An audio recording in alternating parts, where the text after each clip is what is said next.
Happy Mario Day. Welcome back to the channel. So I figured today it was as good a time as any to bring back my mixed emotions video, and that is to talk about my favorite Mario game. And there's many Mario games that I loved growing up. I mean, when I was younger, my friend group had a GameCube. Of course, we all played Mario Kart Double Dash. It was probably my favorite Mario Kart game. Controversially, maybe, I don't know. But we spent up like hours, like 4 or 5 in the morning playing that. It was a blast. You know, even the first time I saw Mario 64, I mean, what a moment that was for childhood me. Incredible. But none of those are my favorite Mario memory. And so for today's mixed emotions video, we're going to be talking about Mario All-Stars.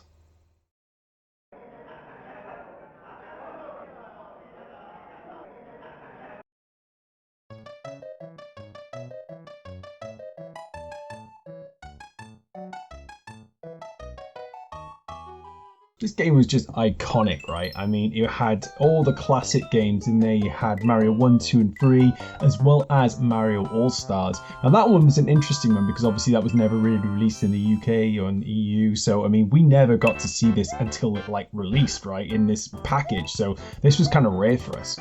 And for me, interestingly, this was my introduction to Super Mario 2 and 3. So you may remember from a previous video, I had an NES quite late on. And so for a result of that, you know, like I didn't really get to play Mario 2 and 3 and, you know, really get into that so much. Obviously, Mario 1 was slightly different. But I think what's quite interesting about Mario All-Stars in particular is that this, to me, felt like one of the original remakes. Like when the idea of that just blows my mind now because we see remakes and remasters here left and right in this day and age. But I think Mario All-Stars particularly, I mean, like this was a complete from the ground up remake of 3 of the classic games. And so this was incredibly exciting for childhood me. And I remember the buzz at the time was just like, oh man, you know, everyone wanted to play this game. Everyone wanted a SNES for this game. And so this is where today's mixed emotion story comes in. So I briefly talked about the fact at school that I didn't really have the best of times at school. I changed school multiple times as a kid. You know, I had some difficulties really making friends and just really connecting with people. And so, but one of the couple of people I did talk to in the playground, I was talking to a guy one time where he told me about, oh, I've just got Super Mario All-Stars. My parents got this for me. It's incredible. And this was like pre-Christmas as well. Like, so I think my brain just started going like, wait, why have you got this before Christmas? I didn't kind of realize until later that it was actually his birthday, so I felt a little guilty about what comes next.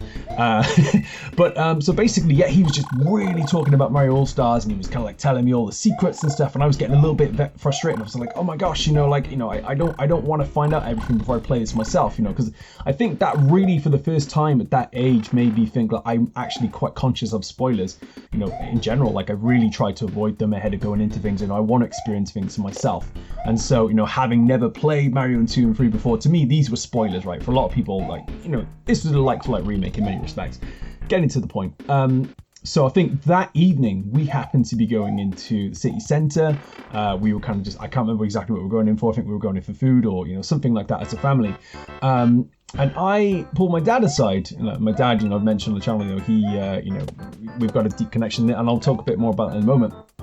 But I mentioned to him, I said, Dad, my friend's really been talking about this game, Super Mario All-Stars, and I really want it. And, you know, like, and I've had a really, you know, and I'd actually, at the time, I'd actually had some good grades from school, right? So I think at the time I was kind of, there was this beautiful happenstance moment with what was going on here.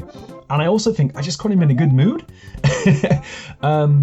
And so I actually got him to get me Super Mario All-Stars when we were in town at that point. And this was like pre-Christmas as well. Like, so, I mean, this was considered, I think, an early Christmas present. And also just kind of worked out the fact, you know, that I had good grades at school and such. And yeah, I couldn't believe my luck. This is a one and done. This never happened again, let me tell you. I just still am a little bit in shock. I remember telling him the price and his face just dropped. I said, it's how much? It's 50? So I felt a little guilty about that too. But, you know, again, as a kid, you know, guilt takes on a different meaning, right? Regardless, this was a really special moment for me, you know, because I got to play Mario All-Stars, and I played it to death, folks. I was in awe of this game. This probably is easily my most played SNES game of all time. And as I mentioned, obviously with my dad, it's a funny one because like this channel was even named after my dad, and I've mentioned obviously how Tetris Effect really helped me get over his passing, a few years back. But the name Ready Mix Gaming actually came from my dad's. He used to call me Ready Mix Concrete as a kid because that's my initials. And when I was thinking about a name to do my freelance biz and what I wanted to do and how I wanted to take this, the name Ready Mix Console just kind of came to me, right? And it felt like it had this personal connection. And obviously when I was thinking about doing a channel on top of this, Ready Mix Gaming, it just made sense, right? So, when I say that my dad and I, like his connection to me being in games today is so critically important. Like I would not be in games today if not for him, right? And I mentioned this was one of those moments that just really stood out. And again, here's Mario 2 on the screen now. Like this was my introduction to this game. Like obviously I played the original Mario to pieces, where it was at the arcades, where it was at friends' NES, I even had it myself. It was a fantastic game, but I'd never played these two. And I mean, this one feels like fundamentally different, right? In terms of like, it was a bit more of a almost puzzle oriented in some ways. You were picking up and throwing things, whereas before it was less about jumping on. Like this was a radical departure from Mario 1, which is fascinating when you think about it for the time. That just does not happen. I'm terrible at this, by the way, so just so you know. Also, importantly in this one as well, you got to play as Toad and Peach as well, which again was the first time those characters really got in the spotlight. So I mean, this one was just really experimental in so many different ways, and I think it really just showed the diversity of Mario. Like I mean, and for a sequel as well, right? You think about it, like it would have been so easy for Nintendo to have done exactly the same game, kind of what Lost Levels is really, and essentially use that as a grounds for a sequel to Mario. But they did not. And this could not be more different. While also the same at the same time, right? But yeah, I mean, these remakes look incredible. I mean, like when you look, and I call them remakes. They're not remasters. When you look at the difference between what has been done on both of these games, if you put Mario 2 side by side, NES, SNES, like it's a real jaw dropper moment. And of course, you can check both of those out on the if you've got the Switch Online. You can. This is actually being played on Switch Online right now, so you can check out both to see what they, to make that comparison for yourself. But I mean, when you look at what they did with the Mario Brothers 2 and even 3 too, it's and the first one, in fact, all of it, it's incredible. It doesn't really compute how good it is. But obviously, yeah, I mean, this one, as I mentioned, this one was a very important game for me. Obviously my dad picked this up for me. We was literally in the middle of the city centre, and then all of a sudden I'm playing this, and I got really a bug for Mario. I'd had the SNES already. I'd bought Mario World, with the SNES for Christmas the year before. I'd got Mario Kart shortly after that. What a launch lineup that was, by the way. So I got that. So I really got a bug for Mario, and in some ways, you could even say that Mario World was the most important moment for me. But this is the one that because I'd been waiting so long to play those two games, Mario 2 and 3. And I spent a lot of time on 2, but I think Mario Brothers 3, that was the one for me that I really got into the most, and I think that was the one that I just loved and appreciated. So it was great, and I even tried my hand at the Lost Levels. I gave them a go, folks. I was not the best at the Lost Levels, but I gave them a go. But yeah, I mean, this was just such a iconic setting, and again, the importance of this. I mean, I talk about remakes and remasters. It wasn't the first. It's probably one of the most recognizable and the originals. But I mean, if you go back in terms of the Amiga and the Commodore 64 and those and the Spectrum, there was a lot of games that were actually remade for the hardware. So I mean, for instance, if you look at the King's Quest games, there was an EGA version, there was a VGA version. So I mean, it was kind of already happening in the PC space quite extensively, and there was obviously a lot of adaptation that was done to how you can get a game on the Commodore 64 and how you get a game on the Amiga. So this was happening a lot already. But I think when you look at consoles and you look at really what was done with this particular, because this is a huge upgrade in visuals.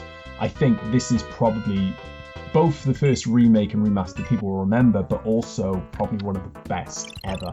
And I say that, you know, confidently. Like, I still think this was a brilliant re-up, like to the point where it's never needed to be done again. Why would you need to touch this again? It's brilliant. Nintendo just did such a brilliant job with bringing this back, and it still remains one of the most iconic, one of the best SNES games they ever released. Which is funny because, you know, these are 3 old games and a couple of levels that were never actually officially released, right? So yeah, it's brilliant, and it really helped them, you know, obviously bolster the SNES library. It got more Mario into more homes than ever before. I mentioned the UK, we really didn't have, you know, the NES too early on, you know, so I think it came a bit later for us. So I think in that respect, it's a very important game in terms of what it did for the industry as well. And so I think for me personally, like, it's just a very important Mario game. There's so much in it that, you know, you love it. I think my mother was playing this a lot. You know, my sister used to check it out a lot. My dad was fascinated by it. And I remember going back to that kid in school saying, "Hey, yeah, I've got Mario All-Stars." Like, wait, how have you got this? As I mentioned, like, this is his kid's birthday. So I think it must have been his birthday present. So I said, "Oh, yeah, you know, my dad got it for me. You know, it's great." And he said, "Oh, you're so spoiled." I was like, "Yeah, I kind of am." I was very lucky. And I mean, like, growing up as well, we were really technology household. So I was one of the first, I remember, of my group to have a mobile phone. You know, I had the internet growing up, so that was pretty rare. I remember using email for the first time. That was kind of wild. You know, so my mum and my dad were really into technology, and, you know, I think I mentioned he had a love of VR, so I mean, you know, that kind of stemmed from that a little bit. I didn't own every system, so I mean, there were definitely systems I didn't get to check out. Like, I didn't have a Master System, I didn't have a Saturn, you know, I didn't have a PS1, you know, so there were a lot of systems I didn't have growing up, but, you know, I got to experience a lot of different gaming experiences. I was gaming from like 4, really. You know, I'll maybe go back actually in a future video to, there's a game I was actually looking into just before I did this last night. I was thinking, what was the first game that I ever played? So that's quite an interesting one that I'd like to explore in a future video. But you know, that was definitely on like the Commodore 64 and the Amiga. So I was a bit of a late comer to consoles, and as mentioned, that's why I didn't really get to experience 2 and 3 and some of the other Mario titles. So this was just what a way to introduce these games to a new audience, you know. And, you know, look how this still looks stunning today. Like, obviously, you know, 16-bit graphics have aged better than 8-bit graphics, there's no question about it. But I mean, you know, you can really, you know, this is just so pretty. Like, the colors are so striking, and the you know, the effects are so good, and, you know, it's just, yeah. I imagine there was a lot of people who played this on the NES, and they saw what was done with this game, and they just couldn't quite believe how different it was. But I mean, it showed, when you look at like generation evolutions, you know, like for instance, when you look at how the 8-bit to the 16 to the 32-bit generation to the 64-bit generation, you know, they were huge leaps. Now, I mean, obviously people talk about 4K and frames per second. I mean, also those are significant, but I think, you know, like when you really look at those console generations, they felt like generations, right? You know, whereas when we inevitably do come to, you know, I know Xbox just announced their new system, and there's going to be a PS6 and whatever that happens there. You know, I think, you know, that you'll notice differences, of course you will, but I think you will see it doesn't feel like it's as much of a generational leap then. So the idea of generations does feel very different today than it does, you know, than it did back then. And this was a generational leap, no question about it. So yeah, I wanted to come back to this mixed emotions video because I think, you know, this was I think it was an interesting bonding experience, you know, for my family as well. Again, this never happened again. I never just got to ask my dad for a game. He bought it for me, right? I think I just got him in a good mood. My grades at school were better. I was having a bit of a rough time, as mentioned. You know, I didn't really have too many friends, and I was noticing by this point in my life that I was really retreating into games more and more. For better or worse, right? I mean, there's definitely negatives to that, but I found that I found my safe haven in video games a lot more. You know, obviously when you're growing up with them, you know, you play them, but I'd had this, I guess, consistency then, growing up, that I would play these games, and I would, you know, find myself losing myself into these worlds. But generally speaking, like, this was just a lot of fun, and it was a great way to just, switch off from the grind a little bit. And yeah, obviously with friendships, like a lot, I got bullied quite a bit, unfortunately, at school. I know it happens to a lot of people, and I am so sorry if it has. But I think when you look objectively about what video games can do for you and how they can really detach you from the harsh realities of the world sometimes, I mean, like, I'm playing a plumber who has a raccoon tail and starts flying and hits mushrooms that are just walking with eyes. I mean, ultimately, it's not grounded in reality, right? But I think that's the beauty of Mario in general. Like, Mario has been able to transcend these generations we've just talked about, and how he has been able to just keep innovating and keep iterating and keep doing different things and just feeling fresh. And I think that's probably why, for instance, people are asking, where's the new 3D Mario game? Well, it's because Nintendo were trying to find a way to maintain that, innovation in a way that makes sense for today's audience. I mean, when you look at the difference between Mario 1 and 2, it's huge. And even Mario 3, like this, when he becomes Tanuki Mario, I mean, that was it's both an absurd idea, but incredibly ingenious. And it was a way, obviously, the Sonic and Mario rivalry was happening around this time. And so it was a way to kind of like show, like, this is how we stay relevant versus how they stay relevant.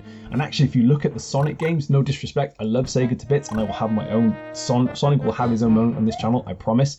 But those initial Sonic games, like, they had some innovations, but I mean, when you compare Mario to Sonic in these early stages, you can see the difference, right? That like, the way Nintendo was innovating at this point was just incredible, and that is the standard that they have maintained to this day with Mario. And that's why Mario, is celebrating, has his own day, like Star Wars. It's not May the 4th, it's March the 10th, and it's deserved, because I mean, you look at it, we've got Mario Golf, we've got Mario Tennis, we've got Mario is Missing, for goodness sake, we've got all these different Mario titles, the 3D evolutions, and I think Mario All-Stars, not 3D All-Stars, this package you're seeing right here is just such a testament to, the best of the plumber, the early days of the plumber.